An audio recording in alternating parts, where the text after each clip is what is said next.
mengarahkan haluannya ke pantai seberang, mengamuklah samudera dan badai menderu, gelombang zaman menghempas dan sulit ditampung.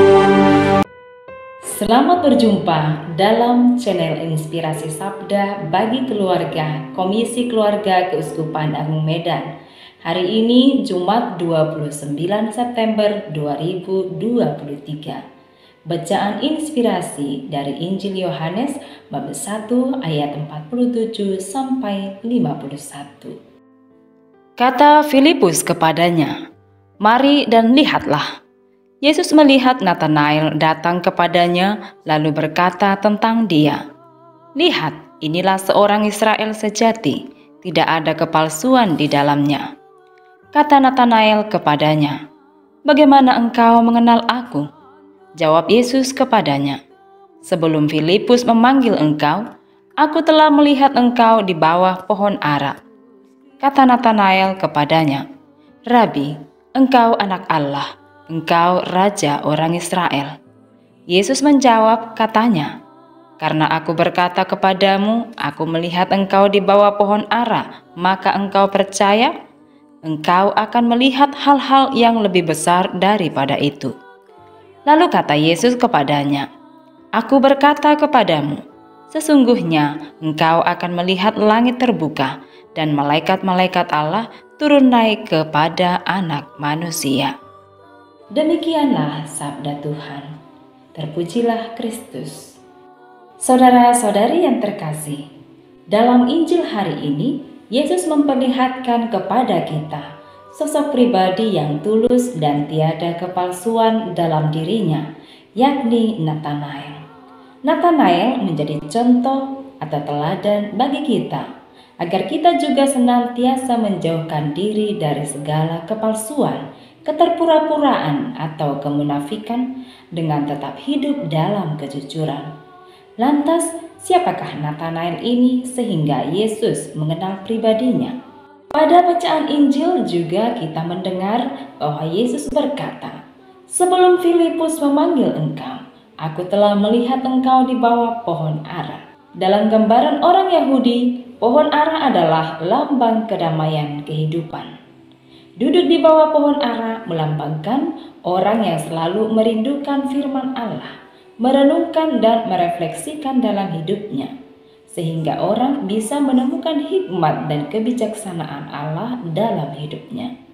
Artinya bahwa Natanael adalah orang yang selalu mendekatkan diri pada yang ilahi, menyatukan hidupnya untuk mengalami Allah yang hadir. Saudara-saudari terkasih, dalam kehidupan ini, khususnya dalam kehidupan berkeluarga, tidak jarang kita mengalami kejenuhan, kelelahan, ketakutan-ketakutan yang menerjang kehidupan kita. Kadang kita takut untuk masuk ke dalam keheningan, takut duduk di bawah pohon ara.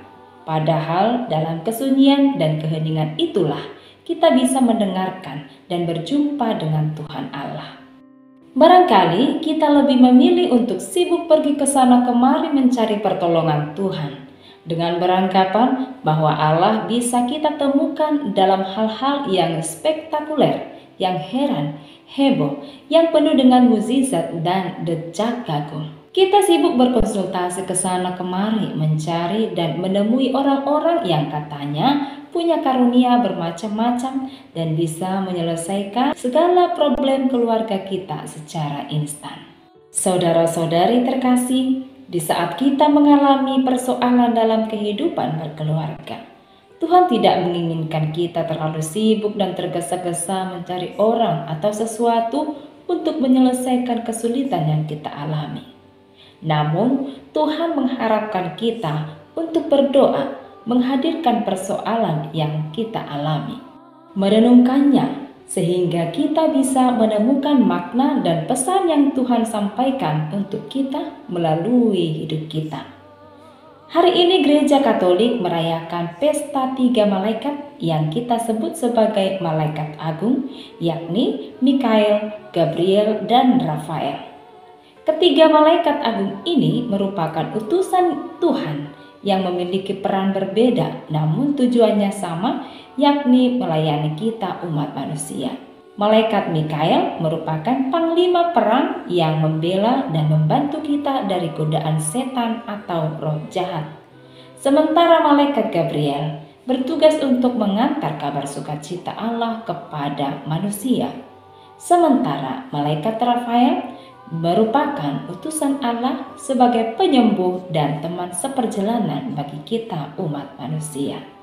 Pada perayaan para malaikat agung ini, kita diajak untuk belajar melayani dengan sukacita, terutama melayani anggota keluarga kita, suami, istri, anak-anak kita. Mungkin tidak selalu kita mendapatkan sikap yang baik dari anggota keluarga kita yang menurut ukuran kita. Barangkali kita mengalami kecewa, sedih, marah, jengkel, dan lain sebagainya. Walau demikian, kita tidak boleh berhenti untuk mengasihi, tidak boleh berhenti untuk melayani mereka. Seperti para malaikat yang tidak kenal lelah melayani Tuhan siang dan malam. Demikianlah hendaknya kita tidak kenal lelah mengasihi dan melayani keluarga kita. Saudara-saudari terkasih, bersama dengan para malaikat, kita juga diingatkan untuk membangun hidup yang sejati. Kesejatian hidup yang paling agung adalah kebersatuan dengan Tuhan sendiri. Dalam kebersamaan yang paling dirindukan adalah kesatuan dengan Sang Pemberi hidup. Maka di saat kita mengalami kesedihan, kecewa, sedih, dan sebagainya, tetaplah senantiasa mempersatukan diri dengan Tuhan.